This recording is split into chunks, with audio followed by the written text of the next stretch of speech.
Le monde de la nuit va enfin revoir le jour. Les professionnels du secteur ont désormais une date pour la réouverture des établissements. Après 15 mois de fermeture, ils voient en effet le bout du tunnel. Ce sera le 9 juillet prochain. Vous pourrez entrer en discothèque sur présentation d'un pass sanitaire ou d'un test PCR négatif avec une jauge limitée en intérieur à 75% de capacité d'accueil. Et on va voir ça avec justement quelqu'un qui est le dirigeant de 3 discothèques sur l'île de Guérande et vice-président du syndicat national des discothèques. Bonjour Christian Jouni.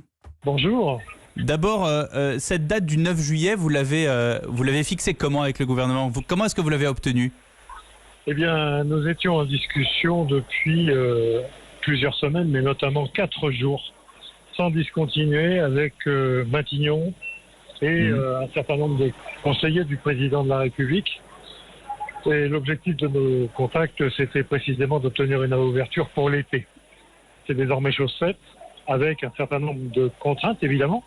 Mais l'intérêt, c'est quand même d'obtenir une date et de donner une perspective à des exploitants qui sont à l'arrêt depuis désormais 15 mois consécutifs, qui ont perdu la totalité de leur trésorerie et qui, justement, n'avaient aucun espoir dans une réouverture cet été.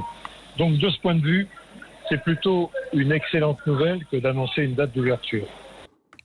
Alors dites-nous, Christian Jouni, quand les platines n'ont pas tourné pendant 15 mois dans les discothèques avec des vinyles qui ont pris la poussière dans les casiers, comment est-ce qu'on fait pour tout remettre en marche ?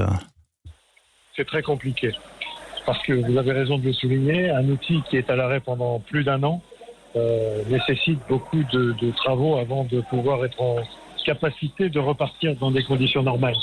Alors encore une fois, avec un certain nombre de difficultés, les conditions dans lesquelles la réouverture va s'opérer pose un certain nombre de difficultés économiques. Je pense par exemple à l'application du pass sanitaire qui, à l'heure où nous parlons, est un outil très intéressant sur le plan sanitaire, mais en revanche, la population qui fréquente nos établissements n'est à ce jour que très minoritairement vaccinée. Donc rien ne nous garantit qu'il n'y aura pas de cluster cet été dans les discothèques. Si, parce que par nature, le pass sanitaire a 2 vertus. La première, c'est celle de la vaccination pour ceux qui l'auront faite.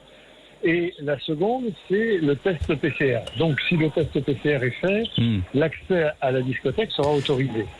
C'est bien clair. Merci beaucoup Christian Jouni, vice-président du syndicat national des discothèques. Notez que pour ce qui concerne